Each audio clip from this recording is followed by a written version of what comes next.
We welcome you to the Divine Connection. Divine connection में हम आपका स्वागत करते हैं।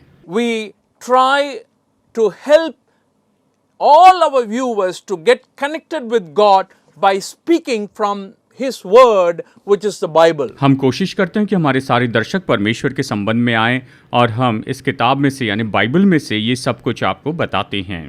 Well, you can speak to God, connect with God through prayer. आप प्रार्थना के द्वारा परमेश्वर से बातें करके उसके साथ जुड़ सकते हैं। Well, you can also connect with God by connecting with His people. आप परमेश्वर के लोगों के साथ जुड़ने के द्वारा आप परमेश्वर के साथ जुड़ सकते हैं। God is interested in connecting with you, and that's an undeniable fact. परमेश्वर आपके साथ में जुड़ने में दिलचस्पी लेते हैं और इस तथ्य का हम इनकार नहीं कर सकते हैं। If you are someone who is looking forward to that connection, and I'm sure God will help you today. अगर आप ऐसे व्यक्ति हैं जो ये संपर्क चाहते हैं, और निश्चय ही मैं जानता हूं कि परमेश्वर आज आपकी मदद करेंगे। I want to ask you a question. मैं आपसे एक सवाल पूछना चाहता हूं। Are you a wise person? क्या आप एक बुद्धिमान व्यक्ति हैं? Very often I think of wise people as people who handle the money wisely. अक्सर मैं यही सोचता हूं कि बुद्धिमान लोग तो केवल वे ही हैं जो सही तरीके से पैसों को संभालते हैं। And if you want to check the character of a person, you have to give him a small amount of money and see how he handles it. अगर आपको किसी व्यक्ति के चरित्र को देखना है तो आप उसे थोड़ी धनराशि दे दीजिए और देखिए वो कैसे उससे व्यवहार करता है। Some people may be very, very generous. कुछ लोग तो शायद बहुत ज्यादा उदार होते हैं। Some may be very, very responsible. कुछ लोग तो बहुत ज्यादा जिम्मेदार होते हैं। And some people may be very, very stingy. और कुछ लोग तो शायद बहुत ज्यादा कंजूस होते हैं। And very often a lot of people are swayed by money. The moment they see money, they act and they behave differently. बहुत से लोग पैसों के द्वारा बहक जाते हैं। कुछ लोग पैसा देखते ही उनका व्यवहार बदल जाता है। And Jesus taught a lot about how people handled money, which actually taught clearly about their character. यीशु ने सिखाया कि लोग अपने धन से कैसे व्यवहार करते हैं और इसके द्वारा उनका चरित्र भी दिखता है। A very important parable that Jesus taught is the parable of the talents, which many of us are familiar with. यीशु ने दिया हुआ सिक्कों का दृष्टांत बहुत से लोग इससे परिचित हैं। Like the master, he called servants and he gave one servant 5 talents and the other one 2 talents and the other one 1 talent. जैसे कि एक स्वामी ने अपने दासों को बुलाया और एक को 5 सिक्के और दूसरे को 2 सिक्के और तीसरे को उसने 1 सिक्का दिया था। He went away for some time and after that he returned to ask an account from all of them. और स्वामी कुछ समय के लिए बाहर चला गया और उसके बाद में जब वो लौट कर आया तो उसने उन सब से लेखा मांगा। The one who had 5 talents came back and said, Master, I have worked hard with whatever you have given me. See, you gave me 5. I have earned 5 more. And he gave it to his master. जिसे 5 सिक्के मिले थे उसने कहा, स्वामी मैंने बड़ी मेहनत की, तूने मुझे 5 सिक्के दिए थे और इन 5 सिक्कों के द्वारा मैंने और 5 सिक्के कमाए हैं, वो ये हैं।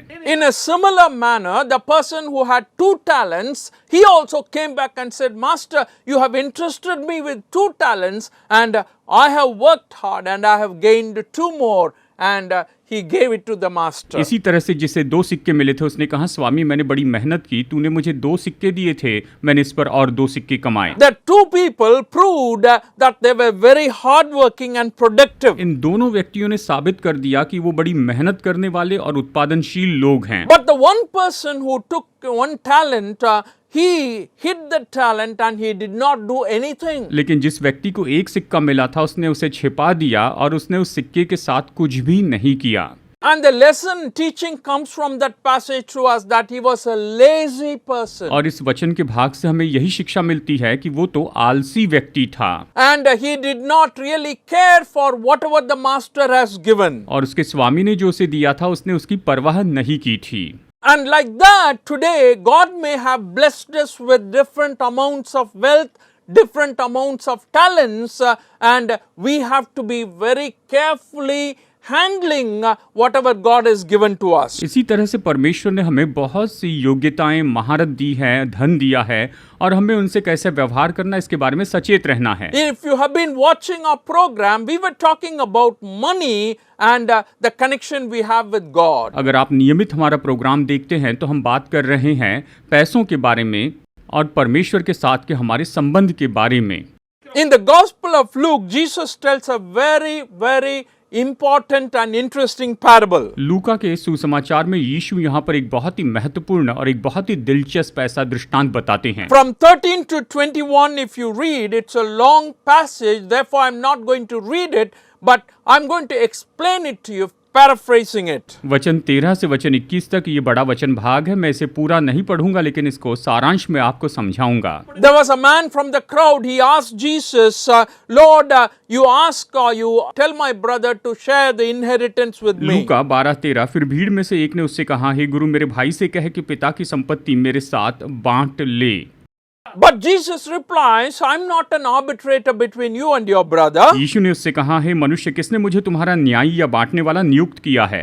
In fact, I'm not going to get involved in your property matters. सच में मैं तुम्हारी संपत्ति के मामले में जुड़ने वाला नहीं हूँ। And you both sort it out yourselves. और तुम खुद इसे आपस में निपटा लो। And after that, he began telling this parable to the people who were there. और फिर उसके बाद वहाँ जो लोग थे उन्हें उसने ये दृष्टांत बताया। And there was a certain rich man whose ground yielded a lot of crops in that particular year. उसने दृष्टांत में कहा कि किसी धनवान की भूमि में एक बड़ी उपज हुई उस साल। Oh, he had abundance of harvest that particular year. उस खास साल में उसे बहुत ज्यादा फसल मिली। And he was thinking, what can I do with everything that I have? और वो सोचने लगा कि मेरे पास जो भी है उससे मैं क्या करूं? Oh, too much I have. मेरे पास बहुत ज्यादा है। I don't have place. मेरे पास जगह नहीं रही। I'm going to break my bonds. मैं अपने गोदाम तोड़ दूंगा। I'm going to rebuild bigger one. और मैं बड़े गोदाम बनाऊंगा। I'm going to gather everything that I have harvested and store it in that place. और मैं अपनी सारी फसल वहां पर जमा करूंगा। And then I'm going to look at myself. और फिर मैं खुद की ओर देखूंगा। Look at my soul and say, hey, you drink and be merry and enjoy life for many more years. और अपने प्राण से कहूंगा कि तू पी और अपने जीवन का आनंद उठा, बहुत साल तक इसका आनंद उठा। Take life easy. जीवन को आराम से ले। And be happy and be merry. और बस खुश हो और आनंदित रहे। And Bible says, but God said to him, you fool, if your life is demanded from you this very night, who will inherit whatever you have stored up for yourself? तब परमेश्वर ने उससे कहा, हे मूर्ख, इसी रात तेरा प्राण तुझसे ले लिया जाएगा, तब जो कुछ तूने इकट्ठा किया है वो किसका होगा? What an important question that we need to think about. हमारे सोचने के लिए कितना महत्वपूर्ण सवाल है। And a lot of people don't think when they hoard wealth for themselves. जब लोग अपने लिए धन जमा करके रखते हैं तो बहुत से लोग नहीं सोचते हैं। There may be a time they will realize when they were just about to be taken out or taken from this world. और जबकि वो इस संसार से उठाए जाने पर होते हैं तब वो जानते हैं। But God, Bible is warning us very clearly who will take away or who will inherit all that you have stored up for yourself. पर बाइबल हमें चेतावनी देती है कि जो कुछ जमा करके रखा है वो किसको मिलेगा। And Jesus gives this very important statement that makes us think today. यीशु ने बहुत ही महत्वपूर्ण वाक्य कहा जिस पर आज हमें सोचना चाहिए। 21st verse, this is how it will be with whoever stores up things for themselves but is not rich toward God. वचन 21 में यीशु ने इस तरह से कहा, ऐसा ही वो मनुष्य भी है जो अपने लिए धन बटोरता है परंतु परमेश्वर की दृष्टि में धनी नहीं। And it's important for us to realize the influence money can have in your life and my life. ये महत्वपूर्ण बात हमें जानना चाहिए कि धन आपके और मेरे जीवन के ऊपर प्रभाव डालता है। The one reason we say Bible talks a lot about money is not because Bible and God loves money or love money. Rather, it is because money is the enemy of God. एक कारण है कि Bible क्यों इतना ज्यादा धन के बारे में बताती है। इसलिए नहीं कि परमेश्वर को हमारा धन चाहिए, ऐसा नहीं, परंतु धन तो परमेश्वर का शत्रु है। So here, someone in the crowd, when he asked Jesus, help my brother to divide the inheritance with me. जब भीड़ में से किसी ने कहा मेरे भाई को समझा कि वो संपत्ति मेरे साथ में बांट ले। You they believed, the first son gets double share. वो मानते थे कि पहले बेटे को दुगना भाग मिलना चाहिए The youngest son gets one share. और छोटे बेटे को एक भाग मिलता है। Oh, what Jesus is telling all of us is you be careful, you be watchful about the love of money. यीशु ये कह रहे हैं कि पैसों के प्रेम के बारे में तुम सचेत हो जाओ।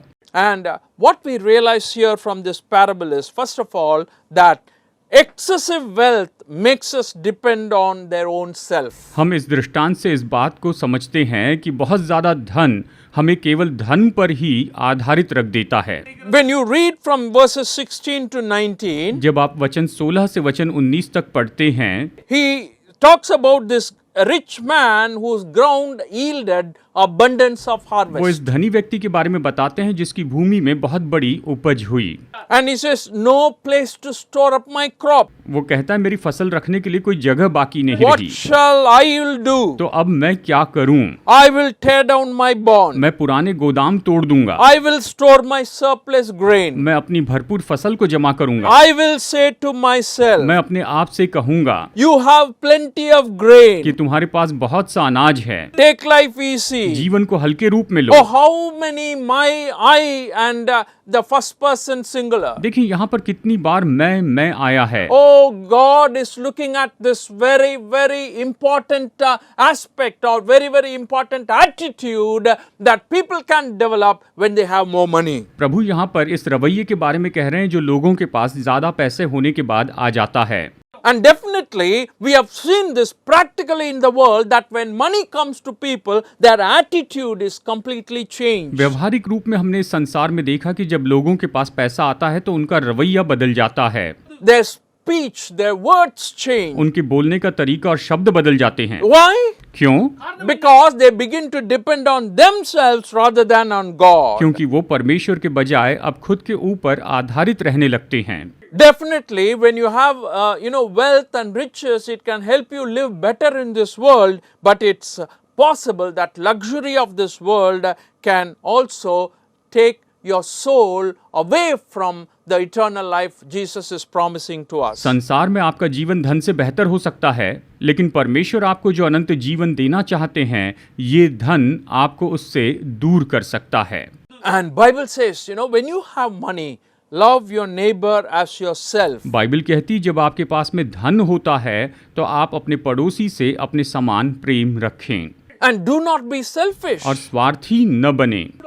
In the book of Philippians chapter 2, verse 3 and 4, it talks about the attitude we have to have which was in Jesus Christ. फिलिपियो 2, 3 और 4 में ये बताता है कि यीशु का जो स्वभाव था वो हम में भी हो। And Paul is elaborating on that in the 3rd and the 4th verse. वचन 3 और 4 में पौलुस विस्तार से बताता है, Do nothing out of selfish ambition or vain conceit, rather in humility value others above yourselves, not looking to your own interests, but each of you to the interests of the others. वचन 3 और 4 में यहाँ पर पौलुस अच्छे से हमें बताता है, विरोध या झूठी बढ़ाई के लिए कुछ न करो, पर दीनता से एक दूसरे को अपने से अच्छा समझो, हर एक अपने ही हित की नहीं वरन दूसरों के हित की भी चिंता करें। So, what is wrong with this man? तो इस व्यक्ति में क्या गलत था?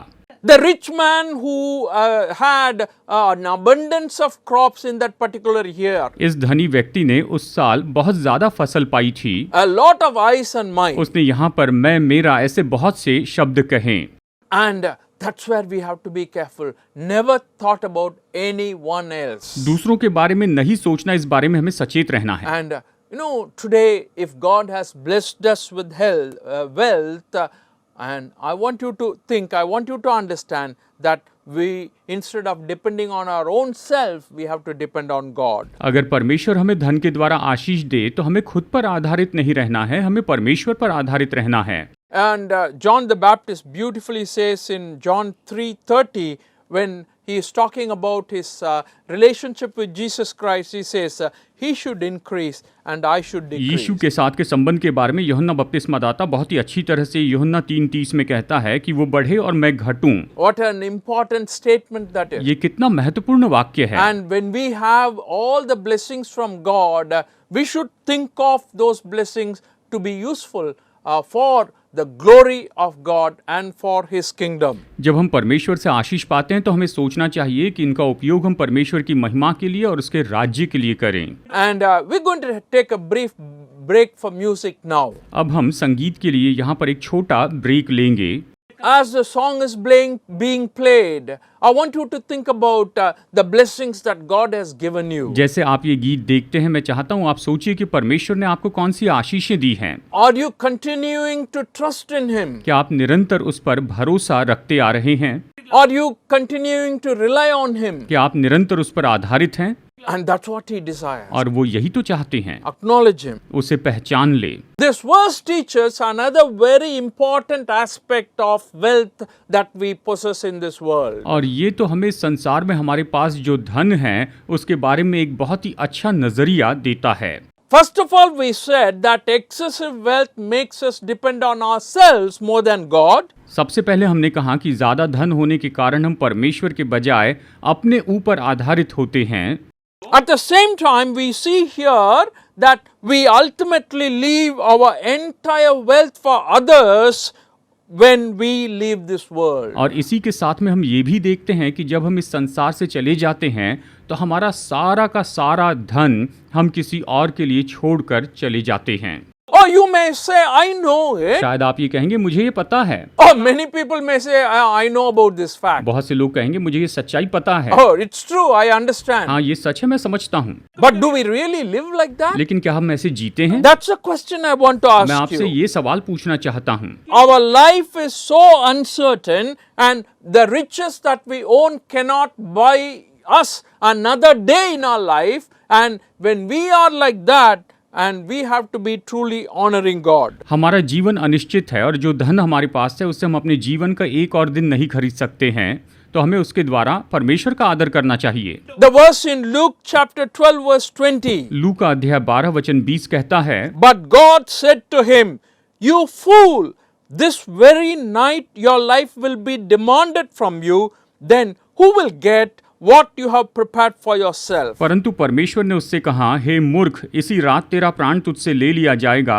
तब जो कुछ तूने इकट्ठा किया है वो किसका होगा? That question is a very relevant, pertinent question to all of us. ये सवाल तो हम में से हर एक व्यक्ति के लिए बहुत ही व्यवहारिक सवाल है। And it's asking us, what are you thinking about yourself? ये हमसे कहता है कि तुम अपने बारे में क्या सोचते हो? And very often after gaining wealth and every fame and the possible things belonging to this world, we may be prone to neglect God without realizing that we have to leave all this and go. जब हम बहुत ज़्यादा धन कमाते हैं, बहुत शौहरत पाते हैं, तो केवल हम अपने ही बारे में सोचते हैं और ये भूल जाते हैं कि हमें ये सब कुछ छोड़कर जाना होगा। And Ecclesiastes writer who had a very deep perspective on what life is, he says, meaningless, everything is meaningless. सबोपदेशक का लेखक जो इस बात को जानता है कि सच में जीवन कैसा है, वो कहता है व्यर्थ है, सब कुछ व्यर्थ है। What he meant by that is everything that he could observe with the wisdom that God has given to him, he thought that everything is meaningless. परमेश्वर ने उसे जो बुद्धि दी थी उसके द्वारा उसने यही सोचा कि जीवन में सब कुछ बिल्कुल व्यर्थ है। In the second chapter 18 and 19 he says this way. अध्याय 2 वचन 18 और 19 में वो ये कहता है, I hated all the things I had toiled for under the sun, because I must leave them to the one who comes after me. मैंने अपने सारे परिश्रम के फल से जिसे मैंने धरती पर किया था घृणा की, क्योंकि अवश्य है कि मैं उसका फल उस मनुष्य के लिए छोड़ जाऊं जो मेरे बाद आएगा। And who knows whether that person will be wise or foolish, yet they will have control over all the fruit of my toil, into which I have poured my effort and skill under the sun. This too is meaningless. ये कौन जानता है कि वो मनुष्य बुद्धिमान होगा या मूर्ख, तो भी धरती पर जितना परिश्रम मैंने किया और उसके लिए बुद्धि प्रयोग की, उस सब का वही अधिकारी होगा, ये भी व्यर्थ ही है। Oh, you may work hard, you may use all your wisdom to gain wealth. शायद धन कमाने के लिए आप बड़ा परिश्रम करें, अपनी सारी बुद्धि का उपयोग करें। And here the writer of Ecclesiastes realizes what is going to happen to all that I have saved I'm going to leave it to someone after me. And we do not know whether that someone will be wise enough to take care of all of this. He may waste everything away. सभोपदेशक का लेखक ये कहता है कि जो मैंने परिश्रम करके बुद्धि से सारा धन जमा किया है, मेरे जाने के बाद ये किसी और का हो जाएगा और कौन जाने वो उसका उपयोग बुद्धिमानी से करेगा या नहीं, इसलिए ये सब कुछ व्यर्थ है. And that's why we have to have a right and the correct perspective, I would say, on the riches. और इसीलिए धन के बारे में मैं कहूँगा हमारे पास में सही नजरिया होना चाहिए.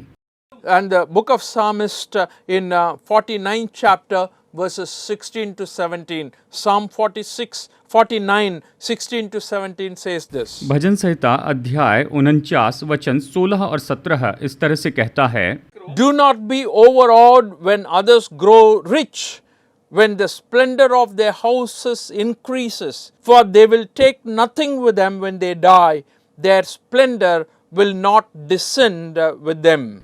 जब कोई धनी हो जाए और उसके घर का वैभव बढ़ जाए, तब तू भय न खाना, क्योंकि वो मरकर कुछ भी साथ न ले जाएगा, न उसका वैभव उसके साथ कब्र में जाएगा. This verse is yet another reminder to all of us that we are not going to take anything when we die. ये वचन एक और बार हमें याद दिलाता है कि जब हम मर जाएंगे तो हम अपने साथ में कुछ भी नहीं लेकर जाएंगे. And the splendor that we have gained in this world is not going to come with us. और वैभव जो हमने संसार में पाया वो हमारे साथ नहीं आएगा. Then what will come with me? तो फिर मेरे साथ में क्या आएगा? Oh, what can I really earn in this world? इस संसार में मैं सच में क्या कमा सकता हूँ? Is there anything that is everlasting? क्या ऐसा कुछ है जो अनंत काल का है?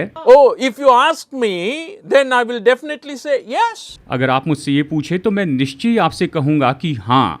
Because in the same chapter 21st verse, Luke 12:21, क्योंकि लूका 12:21 में यानी इसी अध्याय में this is how it will be with whoever stores up things for themselves but is not rich toward God. ऐसा ही वो मनुष्य भी है जो अपने लिए धन बटोरता है परंतु परमेश्वर की दृष्टि में धनी नहीं. And it's interesting to note here that we need to be rich toward God. इस बात पर गौर करना बहुत ही दिलचस्प है कि हमें परमेश्वर के लिए धनी होना चाहिए. So far we were talking about rich in this world for our own selves. अब तक हम बात कर रहे थे कि अपने खुद के लिए संसार में धनी होना.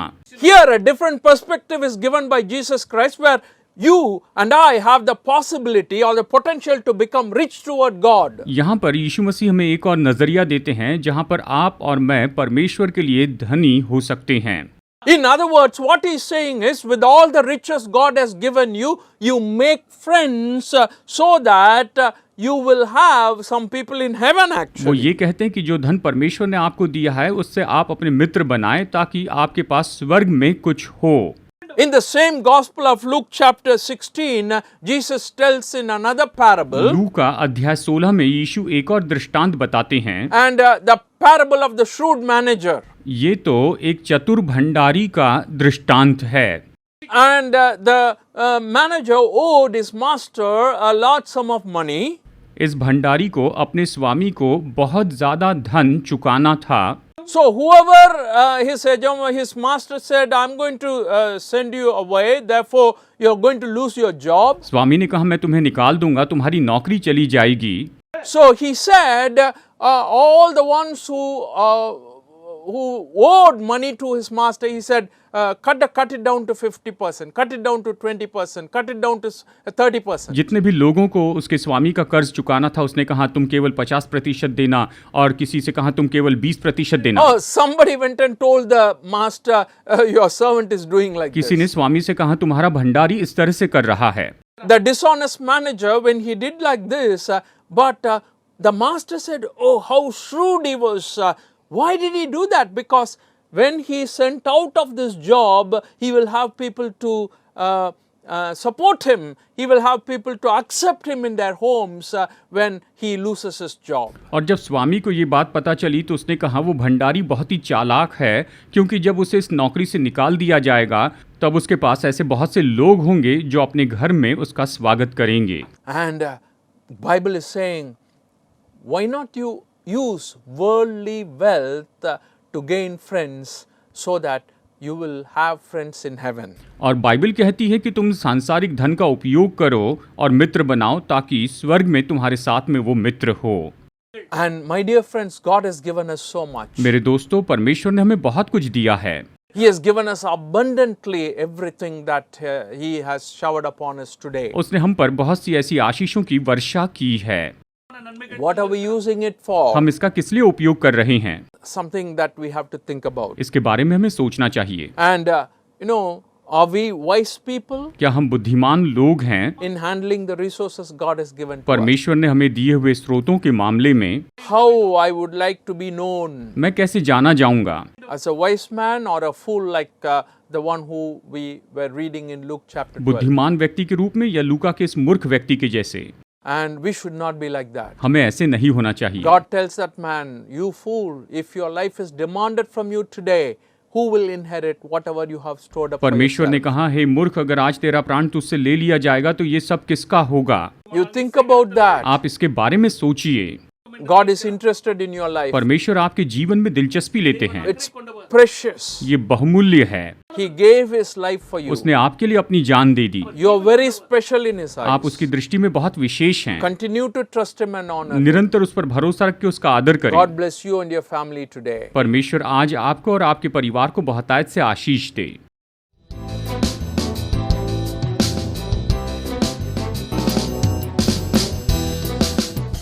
Study the Word of God in a private and personal way through our online study website. Contact number